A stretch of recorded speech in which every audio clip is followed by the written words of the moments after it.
So thank you. Thanks to the Development Policy Centre for asking me to speak here today.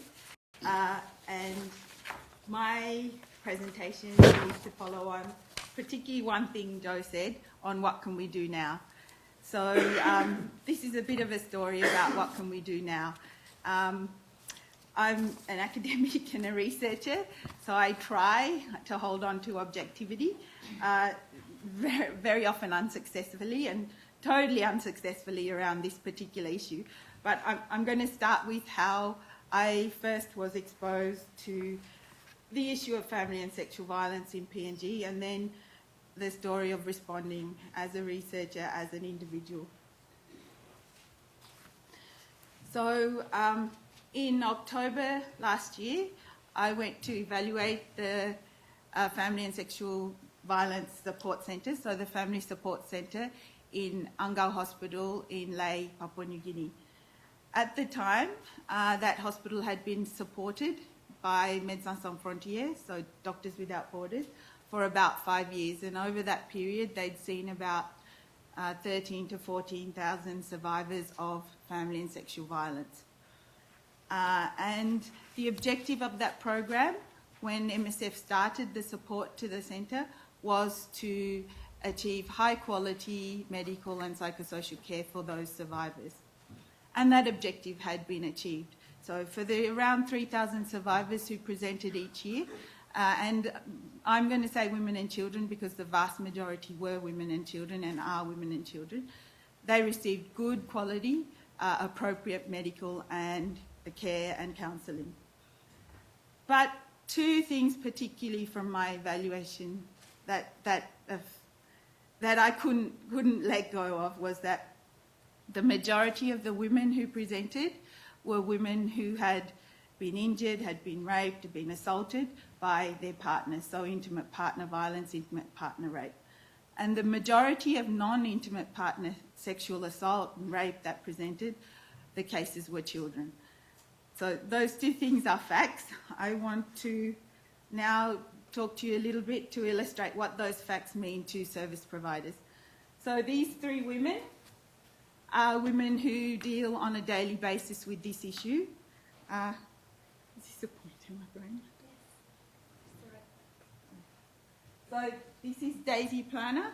She is the coordinator for the MSF project. She's a social worker from the Philippines with many years. I first met Daisy in Uganda in 2006, working in the camps there. This is Yvonne, one of the MSF nurse counsellors, and this is Leonie. Leonie is a policewoman. She's the juvenile officer for the sexual offences squad in Lae, Papua New Guinea. And why I took this picture was because that day, these three women had been dealing with a particular case, a young woman who'd been abducted at the age of 17, 2 years prior to her presentation here. She had been held captive in a room for those 2 years, had been regularly beaten and raped. She had had a child, and at the time she presented, she had one 10-month-old child and she was pregnant. She had escaped and come to the FSC for care, which they had provided medical care, and then she was transferred to a safe house in Lae.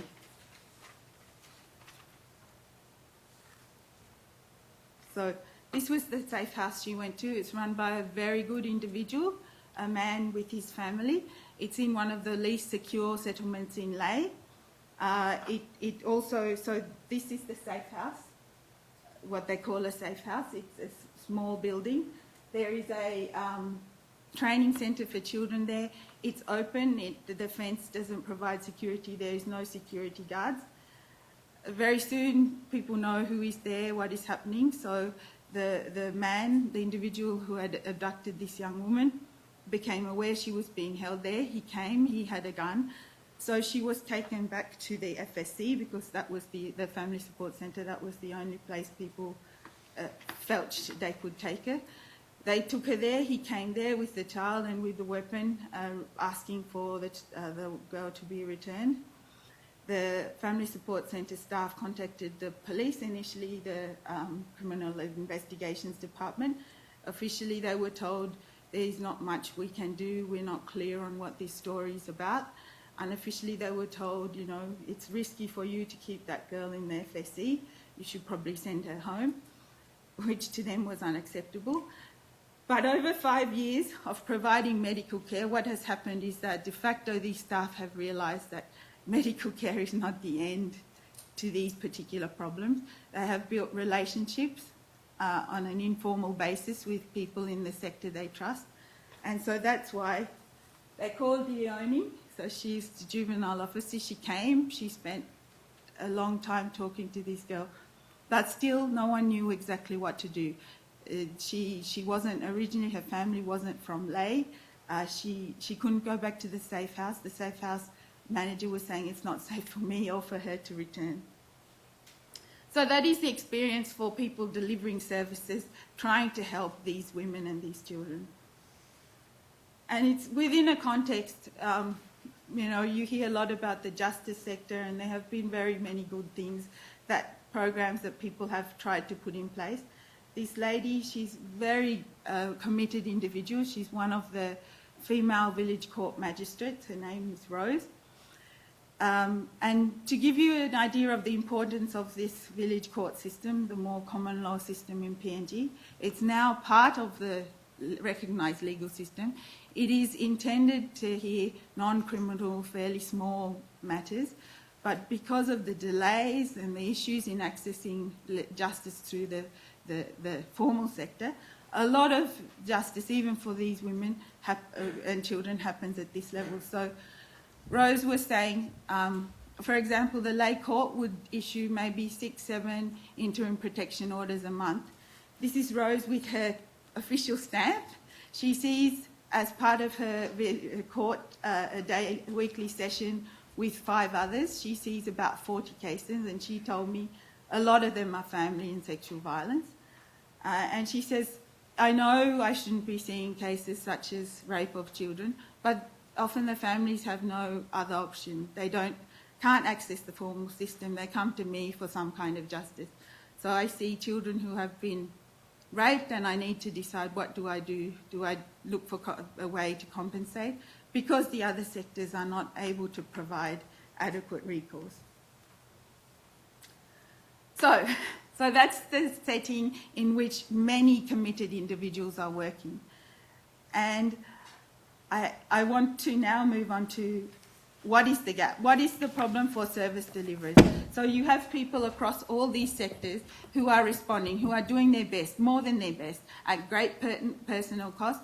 Many, you'll hear from Kathy, my fellow panel member, about what it means to be a policewoman trying to deliver services in a system that often is not just, you know, non-supportive, but can be obstructive. What we recognise in developed countries, we have similar problems. Everyone is aware of the case in America recently of women who'd been held for several years. But the difference is that we have a system that we expect to respond. We expect justice. We expect accountability from our services. We expect that when something like this happens, there will be a response, that justice will be achieved in some form. And the key to managing complex family and sexual violence cases in any setting where the system functions is case management. And that is critical. It is about linking all sectors that are needed.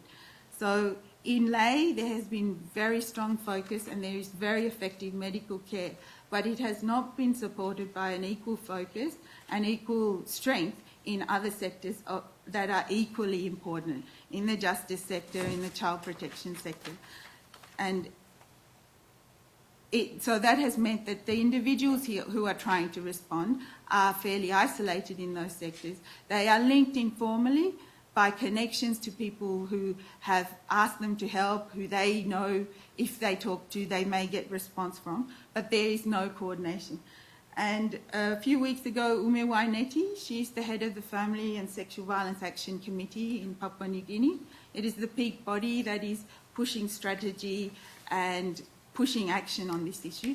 She came to and gave a talk at the Development Policy Centre, and this is something she said. So, in response to that, because of what is happening, but also because of what is happening on the service side, that there are good people, that there has been strong investment in the medical and counselling sector, there is the potential to build a case management centre that will develop best practice, a model of best practice care, not just in Lae, but hopefully for the rest of Papua New Guinea. And why there is this opportunity is for a few different reasons. Last week, MSF handed over management of the Angao Hospital, of the Lae Family Support Centre to the Angao Hospital. And what does that mean? Angao has committed staff, it has committed resources to continue medical care, to continue some of the counselling, but what will fall apart is the informal case management that's been happening. So people will continue to receive medical care. What they won't get is someone who can take them to the district court. And again, this was happening informally. It was never an objective of the MSF program. It was done because the staff realised if they didn't do that, they were neglecting their duty of care. But it's an opportunity. It's an opportunity to formalise this, to support it more, and to link, to have a formal structure that links the large number of survivors coming to the FSC to the other services that we know exist in some way in Lae.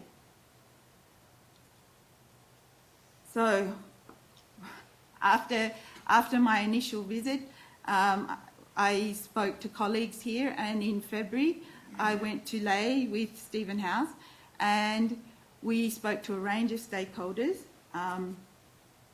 all of whom, again, identified this as a large gap. And the intention is, as you would have realised from that case I presented and from the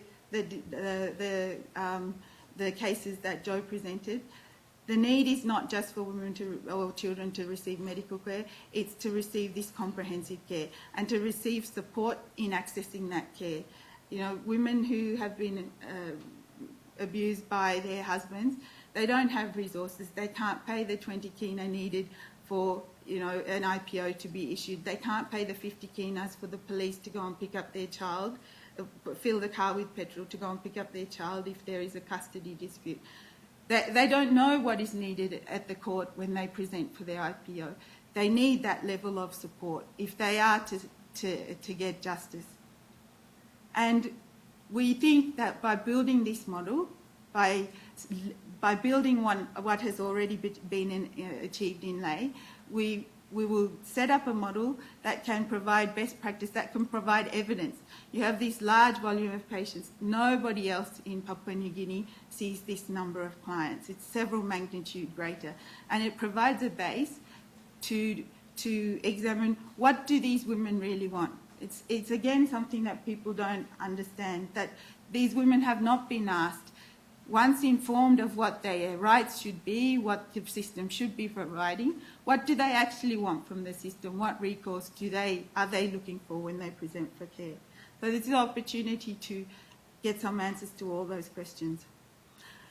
But really, why this not just me, many people think that this is the beginning of an answer of what we can do, is these individuals. So that case I presented of that young woman, it actually happened in February, the time when Stephen and I were in Lae. We had called this meeting of stakeholders, and it was the first time that this group of people had been asked to meet formally together.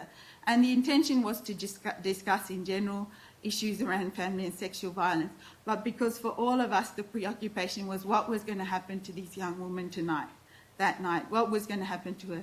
It was the FSC staff, you know, were at risk. The safe house wouldn't take her. The police didn't know what to do.